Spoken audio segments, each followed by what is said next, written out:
paslon melanggar etika dengan pengerahan anggaran serta sumber daya negara demi meraih kemenangan politik dinasti.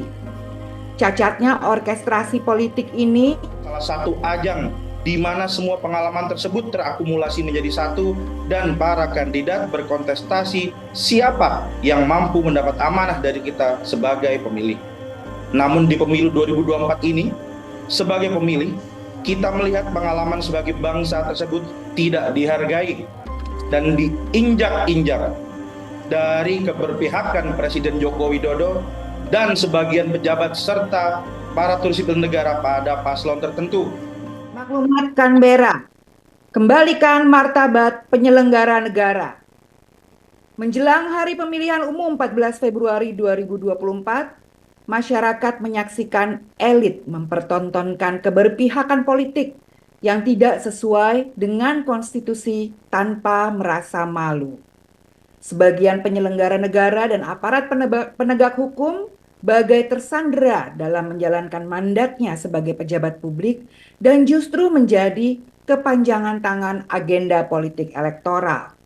Etika pejabat dan penyelenggara negara terkikis menjadi barang langka baik dari tingkat pimpinan tertinggi di pusat sampai tingkat terbawah di daerah.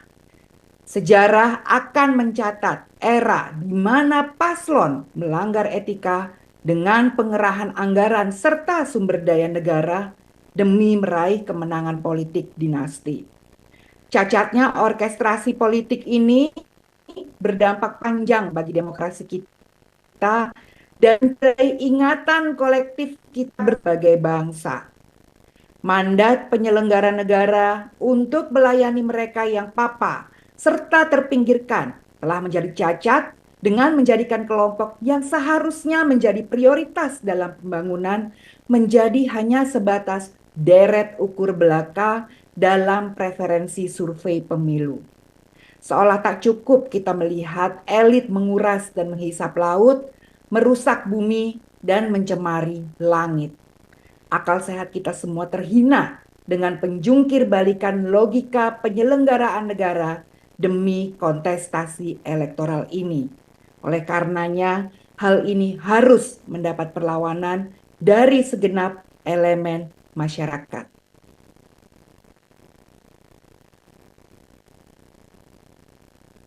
Hal ini menjadikan pemilu sebagai proses demokratis yang seharusnya sebagai kontestasi rutin tempat gagasan bertarung gagal menjadi pengalaman kolektif bangsa dalam berdemokrasi.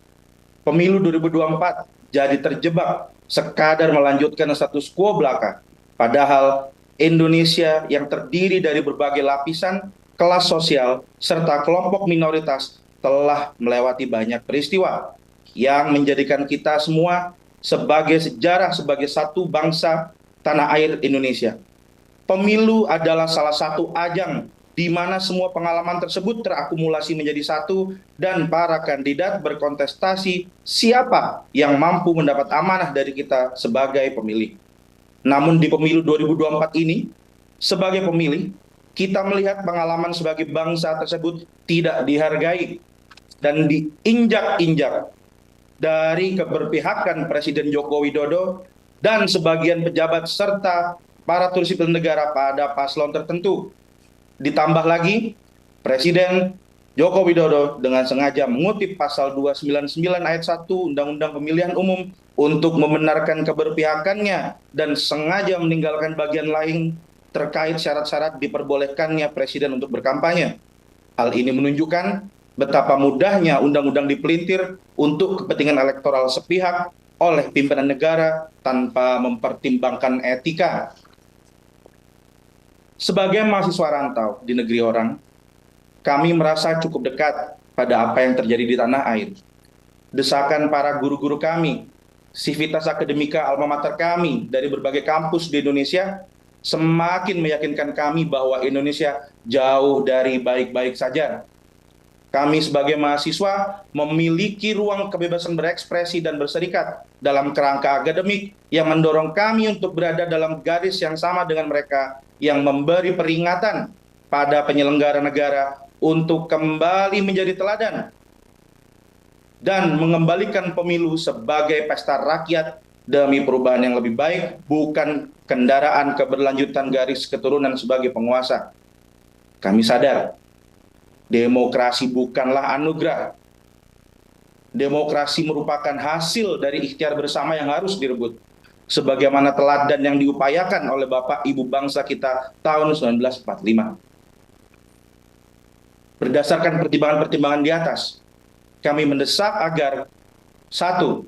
Presiden Joko Widodo beserta segenap jajaran mengembalikan martabat penyelenggaraan negara dengan berbasis etika. 2.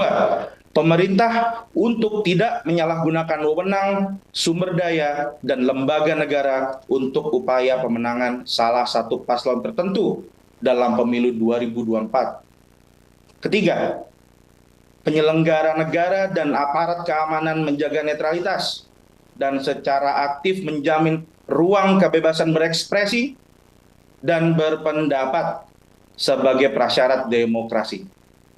Keempat, masyarakat secara luas kami berharap bersama-sama untuk dapat saling jaga dari segala bentuk upaya yang berusaha mencederai upaya gotong royong dan solidaritas kita yang selama ini menjadi daya rekat kita sebagai bangsa Indonesia. Atas nama Forum Komunikasi Mahasiswa di Australian National University. Terima kasih teman-teman semua. Saya Radi Saputro. Saksikan program-program Kompas TV melalui siaran digital, pay TV dan media streaming lainnya. Kompas TV, independen, terpercaya.